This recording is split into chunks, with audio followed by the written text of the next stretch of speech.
Brittany Cartwright reveals if she's open to remarriage. Brittany Cartwright insists she will always believe in love, but her views on marriage have understandably changed since her separation from Jax Taylor. The Valley cast member spoke candidly about her love life in the May 26 episode of The Nikki and Brie Show, admitting she didn't envision herself walking down the aisle again. Brittany explained that her ongoing divorce ended her romanticized ideas of the legal union, so much so that she'll take a much more pragmatic approach if she ever remarries. How Brittany Cartwright would approach a second marriage. "I don't know if I would legally sign papers again," she told hosts Nkiki and Brie Garcia. "I think if I do fall in love with somebody and they've never been married, and they want to have a little something, I would go to a beach somewhere, do something romantic and small. Something like that. But I don't think I'm ever going to sign papers again," she continued. "And if I did, I would definitely sign a prenup this time, like 1,000%. So who knows where life's going to take me?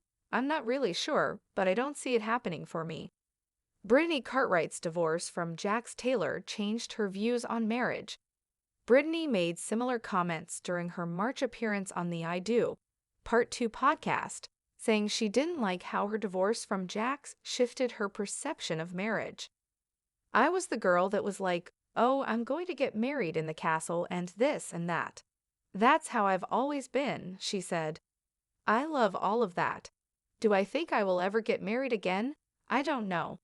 Brittany said she used to think prenuptial agreements were unnecessary, but now considers them a must. "After going through this divorce with Jax, it's like, my goodness," she said. "And I hate that because I never wanted that before. I was like, no, you don't need a prenup. You're in love, you don't need any of that. And now I'm like, hell yeah, you need that. Like, are you kidding me? This is crazy. You need to protect yourself because if they get mad, they come after everything, and it's ridiculous. I never felt that way before." Brittany Cartwright says re-entering the dating pool boosted her confidence. Brittany reiterated her desire for love and described herself as a relationship person. During her chat with Nikki and Brie, Brittany shared a quick update on her romantic life. She didn't mention any names, but said she was enjoying her experience in the dating scene, as it gave her a renewed sense of confidence. "I hadn't had attention or affection in my marriage for like a long time, so I lost a lot of confidence," she explained. "And being made to feel beautiful again, it really helped my confidence come back. Once more, with eyes wide open. A heart once broken, never bitter." The salty breeze tousled Brittany's hair as she stood at the edge of the Malibu cliff, looking down at the Pacific blue waters crashing against the rocks. The ocean didn't care about her pain. It just moved, relentlessly, eternally, rhythmically, and that, in some strange way, comforted her. She had come to this spot almost every weekend since leaving Jax. Since she packed up her heart, her child, and the pieces of her self-worth, and walked out of the life she thought would last forever. "I will always believe in love," she whispered into the wind. And she did, even now, even after everything. But believing in love wasn't the same as believing in marriage. Not anymore. 3 months earlier, the moving boxes still sat in the hallway of her new house in Sherman Oaks. She hated unpacking. Not because of the labor, but because every time she pulled something out, a photo album, an old souvenir from a couple's trip, a framed wedding picture of her and Jax from Kentucky Castle, it felt like reopening a wound she had just begun to scab over. She poured herself a glass of rosé, plopped onto her plush gray couch, and opened Instagram. A bad habit, she knew it, but even in heartbreak, she still followed pages filled with wedding inspiration.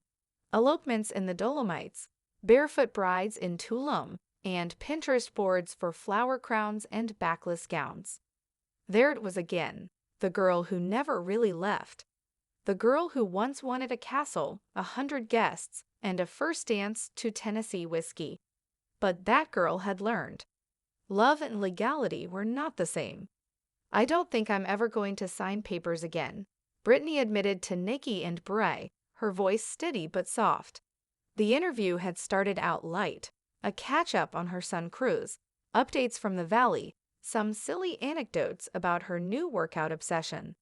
But the conversation always circled back to the question the world kept asking her. Would you marry again? The answer didn't change.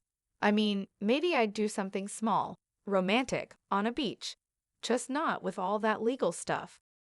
And if I did, and that's a big if, I'd sign a prenup this time. 1000%. Nikki and Bree had nodded in solemn agreement. We get it, Bray said. You don't come out of something like that and just pretend it didn't change you. But change didn't mean broken. That was the biggest revelation Brittany had come to in therapy. Her therapist, a kind, no-nonsense woman named Melinda, had been instrumental in helping her separate two key ideas, being changed by pain versus being defined by it. I love SHOCKS, Brittany said one Thursday morning as she sipped chamomile tea across from Melinda. And that love, it was real, even if it ended. And what does that tell you? Melinda asked. That I don't regret it, but I do want more now. More? More honesty, more balance, more affection. I want to feel like I matter, like I'm being chosen every day. It took a while to enter the dating world again. At first, it felt like betrayal, not of Jack's, but of the dream she had nurtured since she was a teenager watching The Notebook on repeat. She was supposed to be someone's forever. She had believed in the vows, the dress, the name change, the unity. But what about believing in herself? One Friday night, 2 months after the separation, her friends finally convinced her to go out. It wasn't wild, just tacos, margaritas, and a rooftop in West Hollywood. But something happened that night. A man approached her, not with sleazy pickup lines or fake charm, just a gentle compliment about her laugh. I hadn't had attention or affection in my marriage for like a long time, Brittany later told her sister. So being made to feel beautiful again, even by a stranger, it really helped. She didn't fall in love that night, but she remembered who she was. The attention came gradually, a DM here, a coffee invitation there. She learned to say no when it didn't feel right, and say yes when curiosity nudged her forward. And then one day, she said yes to someone, twice. His name was Caleb. A creative director, divorced, no kids, a fan of cooking shows and Van Morrison, and he didn't know her from reality TV, or so he claimed. Their first date was a hike through Runyon Canyon. No makeup, no glam, just sweat and silence between comfortable breaths. Their second date was tacos and kombucha by a food truck in Silver Lake. By the third, she was laughing at his terrible impressions and already feeling the electric anxiety of butterflies. I'm not looking for anything serious, she warned him halfway through a moonlit stroll. I'm not asking for anything, he replied. I'm just enjoying your company. That was enough. 4 months after meeting Caleb, they sat on the couch, curled up under a shared blanket, when he asked, "Do you think you'd ever do it again? Marriage?"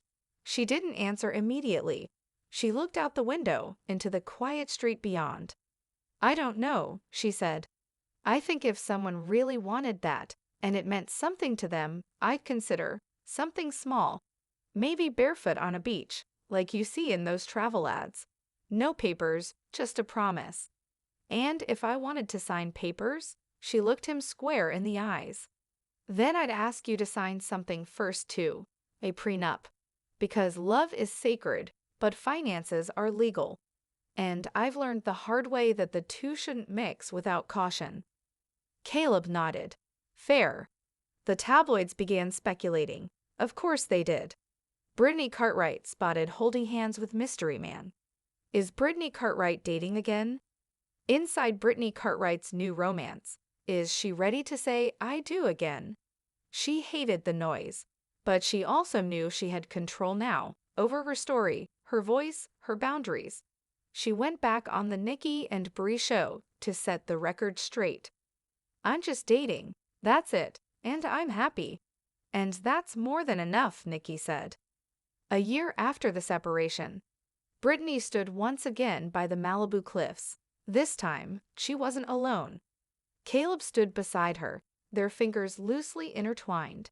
They weren't engaged. There was no ring, no announcement. But there was a vow, not of forever, not yet, just of today, of showing up, of choosing each other again tomorrow. I used to think love had to come with paperwork to be real, she said. But now I know, love is real when it makes you feel safe, seen, whole, and if I ever get married again, it'll be with eyes wide open. She wasn't bitter, she wasn't broken. She was Brittany, still believing in love, but smarter about it now.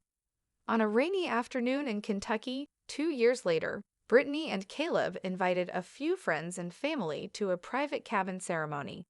No press, no castle, no spectacle.